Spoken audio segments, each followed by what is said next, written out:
déjà sama question bu njëkk mooy ana naka nga koy jàngatee ci ndorteelu changement bi nga xamante ni moom lañ doon wut. waaw mais man ni ma koy jàngatee mooy li De Gaulle doon wax rek. ku jàpp ne mu ne De Gaulle moo doon wax ne général De Gaulle moo doon wax ne homme politique fii ak suuluñu ko. bul jàpp ne dee na. maanaam maire yi nga xamante ne bi ñoo wuutu ña fa nekkoon. ñoom bu ñu jàppee ni yëf yi dafay yomb ci seen loxo. kon xamuñu lan mooy politique. ñi ñu gañe ils vont user de tous les subterfuges pour revenir soit par la fenêtre ou bien par la petite porte, quelles que soient nag les situations. léegi ñi nga xamante ne nag ñoom ñoo leen remplacer ñooñu aussi tamit il ne doit pas faire moins que ça en fait moins que ça. Je m'explique xam nga Géejawaay wax dëgg na yàlla Ahmed Aïdara gagné ko loolu kenn xalaatu ko woon parce que quoi qu'on puisse dire objectivement Aliou Sall am na bilan Géejawaay mais dafa dëppoog le phénomène de Yewwi comme ni ma ko waxee ci sama contribution bi nga xamante ne moom mooy bi Aïssatou Mbène Niass di wax léegi nag l'effet de ce phénomène aidant il y a eu une personne qui s'appelle Ahmed Aïdara, quoi qu'on puisse dire, qui est une réalité médiatique, mais qui n'était pas une réalité politique.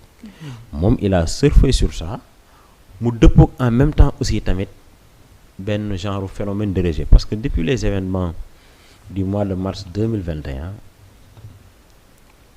la grande coalition Benno Bokk Yaakaar dañu perte li ñuy tuddee, bien man maa ko tuddee noonu, la bataille des opinions favorables. Léegi nag citoyens yi dañ doon xaar juste un cadre d'expression pour wan leen ne ñoom dañ leen a mere.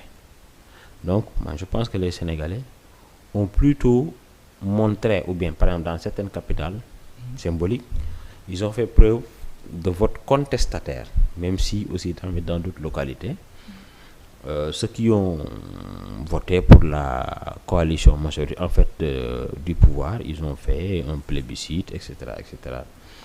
Mais l'un dans l'autre, ce qui s'est passé à Guédiawaye, pour moi, c'était prévisible. Pourquoi? Ouais, mais aussi, il ne s'agit pas véritablement d'être un maire pour pouvoir dérouler. Il s'agira véritablement de contrôler en fait le bureau municipal. Là, on parle de majorité. Aujourd'hui, Ahmed Aïdara, il est à l'an 0. De son agenda. Non mais si, parce qu'aujourd'hui, s'il se retrouve avec 30 conseillers, c'est-à-dire il est minoritaire, il ne pourra pas travailler, donc aujourd'hui pour moi, mais Ahmed Aïdara, à la fois il doit user par exemple de ruse, mais aussi de fermeté. Donc ça ne sera pas facile pour lui. Absolument pas. Ahmed Aïdara moo la gën a xam ni moom moo la gën a xam ni Guédiawaye enjeu la. Ba pare aussi ki mu gagné mais kenn foogu ko woon. Mais Aliou Sall aussi tamit dans l'intimité de ses sommeils les plus profonds mais ko woon ne ko Ahmed Aïdara daf lay gagné moom la du ko gëm. Donc aujourd'hui Ahmed Aïdara à la fois il doit être ferme, à la fois aussi il doit être ruse, à la fois aussi tamit il doit faire des compromis, pas des compromissions, mais il est obligé de le faire. Sinon, il ne pourra pas travailler. C'est clair.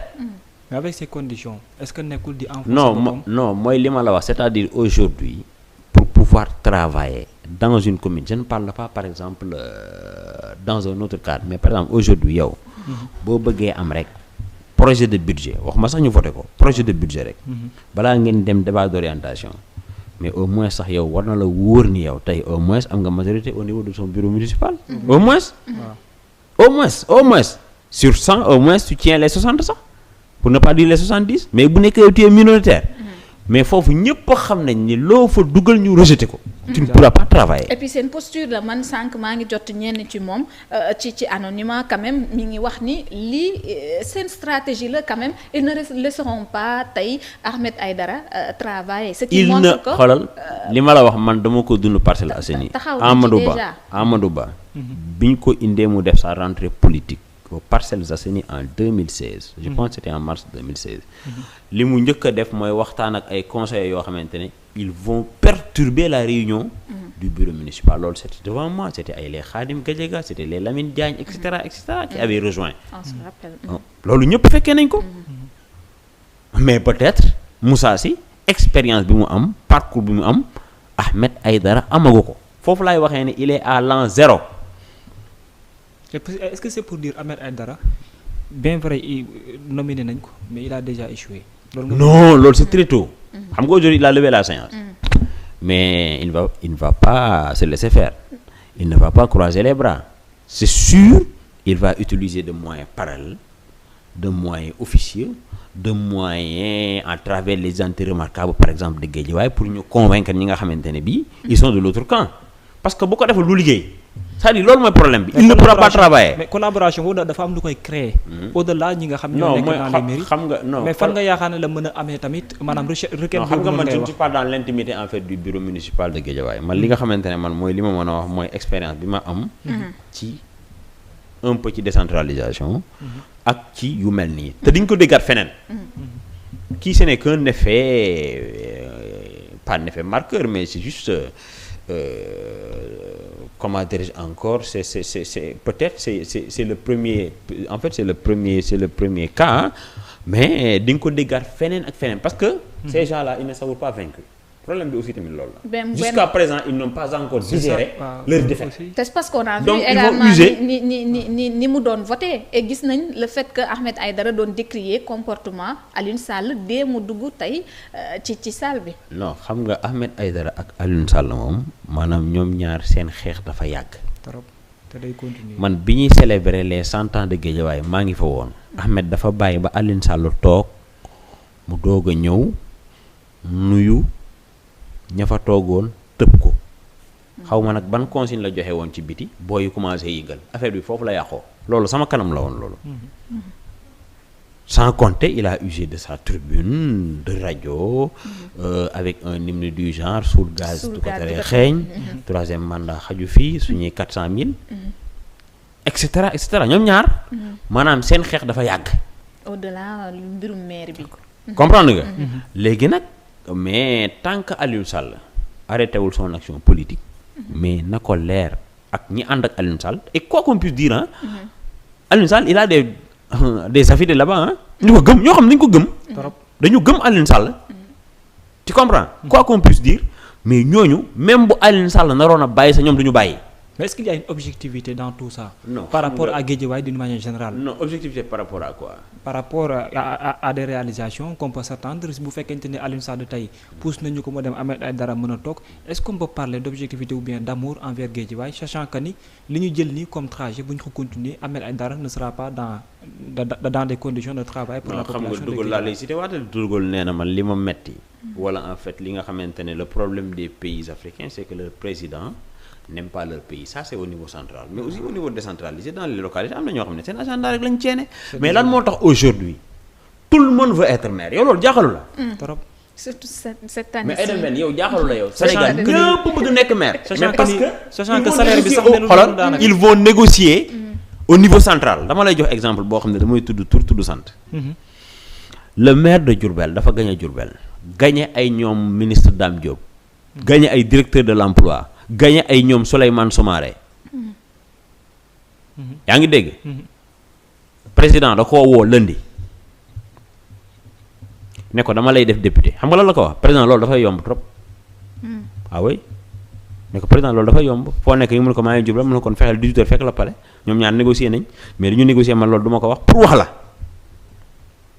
kon waa ji mën na dugg kan waa ji mën na dugg ci gouvernement bi kon waajan ki ngay wax ni négocier nañ daal ah le maire Malick Fall non pas négocier mais waxtaan nañu parce que président da ko woo laaj ko fu mu nekk mu ne ko man maa ngi nii Diourbel mun na ko ñëwal 18 heures na la fekk palais dem na toog nañu waxtaan échanger nañ te loolu ay cas yu bëri laa la ci mën a jox c'est-à-dire aujourd'hui quand je vois quelqu'un te dire oui je suis maire sama salaire dama koy maye mais gars yi en fait agenda bi du ay ndoolu gars yi dañuy négocier ay ministre poste de ministre. mais li nga wax noonu. ay poste de président d'administration ay poste de président de conseil de surveillance. la moo tax aujourd'hui Sénégal ku ne nii bëgg di kirti maire bi téye ko. surtout mais c'est un levier de chantage et de négociation au niveau central loolu ñëpp xam nañ ko. surtout li nga wax donc waa ji moom xeeb na poste député parce que gis na ne ay ministre la gagné. nee na président loolu day yomb loolu la ko wax.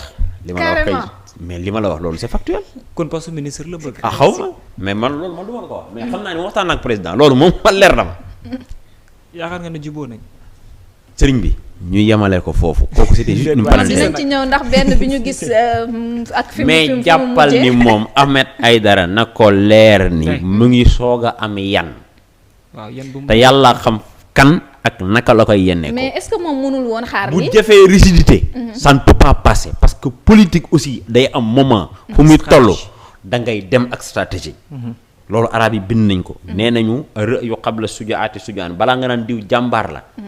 fokk mu dawal stratégie nga gis. da ngay def ruse da ngay def compromis def concession c'est-à-dire un moment il faut nga am loo bàyyi. diw mi nga daan romb doo ko nuyu nga dem seeti ko. diw mi nga jàppoon ne defoo ko nawle mais nga dem def ko nawle seeti ko mais le gars de Diourbel comment il a gagné kooku même bu sa xar wasinee day ñëw ci kër gi. loo am day ñëw ci kër gi. bu amee saaku ceebam jox la. bu amee dugubam jox la. privilégié proximité. ma ne privilégié proximité bi. loolu kese la gagné xamaat naa beneen maire boo xamante ne je pense que c'est dans le Koumpentoum donc c'était en 2014 si je ne m'abuse je pense 2014 je pense bien. Je pense que c'est Sidi Touré Sidi Traoré. Je pense que c'est Koumpentoum. Koumpentoum la je pense bien ah sama Koumpentoum. bi muy gagné mairie bi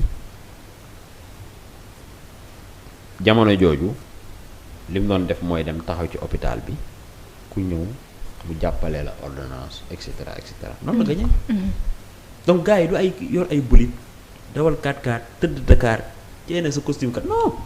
na la gars yi sentir la. est-ce que du Aliou Sall noonu la def ak waa Guédiawaye parce qu'on voit que ci vote yi communes yi tamit lii mënoon nañ jàpp également c'était un peu prévisible parce que ci communes yi gis nañ 2 la Yewwi am ci kaw Benno mi nga xamante ni moom moo gagné 3 ya. non xam nga Aliou Sall ñi ma ko seqal amal na leen njëriñ sérieusement ça aussi il faut être objectif et le reconnaître c'est que Aliou Sall il a été victime d'un contexte qui ne lui était pas favorable loolu kese la. son frère.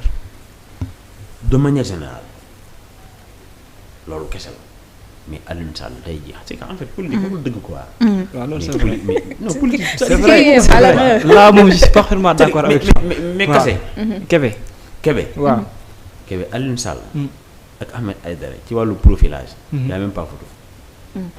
ah mais ku génnee ENA génnee CESTI presque nekk diplomate liggéeyee Soleil nekk journaliste et cetera mais bokkul sax ak Ahmed Aïdara ci wàllu profil. exemple laa lay jox l'expérience. imaginez non mais bokkuñ sax profil. xoolal ce qui s'est passé au Parcelles Assainies nga xamante ne man ci lu ma xam. Moussa Sy c'est-à-dire Amadou Ba da ko xeex ba tëdd ci naaj. cas boobu moom c'est autre chose moom. waaw et en un moment mais loolu ñëpp xam nañ ko en un moment. mais Amadou pas en un moment sax ba ci élection yi. Amadou Ba ci campagne bi ci gannaaw Moussa Sy la doon topp. mais xoolal parcours Amadou Ba ak parcours Moussa Sy nga xamante ne Amadou Ba ENA la jàngee ba pare jàngale na foofu. bokkuñ sax. c'est-à-dire politique waxul dëgg. da ngay gis koo xam ne yaa ko ëpp profil fuuf léegi nag loolu parfois yaa ko ëpp profil fuuf mais tu es obligé nga topp ci gannaaw parce que moo la ëpp base. parce que li mu yor da nga koo soxla. waaw la base également. léegi nag foofu nag. foofu boo demee ak jalousie ak iñaan day tax stratégie maanaam réflexion bi nga war a def pour récupérer yow li nga soxla daf la koy xaj. il faut être parce que da ngay dem ak xadar da ngay dem ak ñàkk stratégie. rancune da ngay dem ak et cetera. par exemple Moussa Sy am na ci boo yoo xamante ne tey jii Parcelles. ñoom li taxoon ñu ngemu la dañuy bëri ak moom parce que mouvement associatif lañ bokkoon nawetaan. Moussa Sy bon wër sa gëm et cetera ak aussi tamit ay effort am mu dépassé leen ci wàllu politique. raw leen. am na ñoo xamante ne loolu mënuñu ko woon digérer. tous ces gens aussi tamit dañu taxaw ngembu tout sauf Moussa Sy et cetera et cetera. mais loolu juste exemple la quoi juste pour vous dire que ni. encore une fois moo xam Guédiawaye la. moo xam mairie bu Dakar la. moo xam yeneen mairie yi nga xamante ne vraiment ça a créé même avant les élections de l'appétit, de l'engouement, de l'enthousiasme. Sëriñ bi yooyu gox ku jàpp ni da ngay ñëw ñu dérouler le tapis rouge non kon xam nga li ngay def. surtout zone bu mel ni non du demee noonu. zone bu génn mel mais ni Ahmed Aïdara maanaam balaa muy am fii majorité dina xam ne lépp dëgg la gars yi dañuy xeex ak moom. loolu moom xam na ko sax. te gis nañ ne ralliement yi tamit Mansour ralliement yeneen coalition yi RTS nekk dëgg la il va me dire que ñooñu je les ai battus. mais loolu première marche la am c'est-à-dire. parce que dafa am leneen loo xam ne revanche la. ci côté dafa def beneen round. très bien. y a un autre round encore. mais revanche boobu ñi ca nekk mooy sama problème foofu lay ne ñoom ñi war a. jóg c'est des identités remarquables quoi qu'on puisse dire ak Guédiawaye. voilà mais quoi qu'il en soit de la RTS. waaw mais lu mu bon. c'est déjà quelque chose.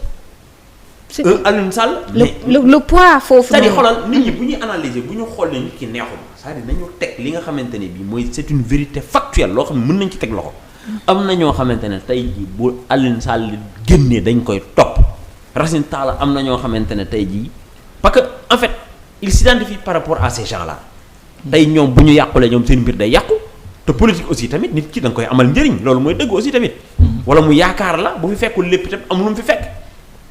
mais c'est ça la politique ah. mais est-ce que ñooñu tam waruñu mën a user ci li ñu am pour indi benn apport minimum par rapport ak personnalité bi nga xamante ni par rapport ak lan moom la ñu jiite. xam nga au bénéfice de la population. ci studio bi moom. sunu confrère bi Ahmed. 30 ak nangam wala 30 la am ji conseiller. waaw 32 je pense. même pas 40. tey guddi tey gii moom. xam naa ni moom ci ay négociation moom lay fanaan daanaka. il faut mu dem ñu wër gars yi waxtaan ak ñoom de sinon moom bu ko deful. laa ilaaha illallah.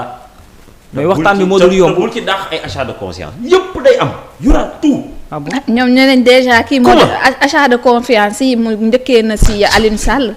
ñu ngi dégg benn dame di wax. am na ñu mu mën na jënd teg ci ñaari parti yëpp nag. bu ñu jël benn camp rek ah mais si bu ñu jël benn camp rek. c'est des hypothèses hein. des deux camps.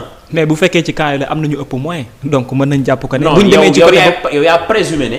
camp bii moo ëpp moyen. c'est pas présomption ah. waaw mais est-ce que tamit ce n'est pas le cas. bon man xam nga aussi foofu moom man xam nga man lu may affirmer rek damay am source c'est-à-dire du béton ma doog ko wax.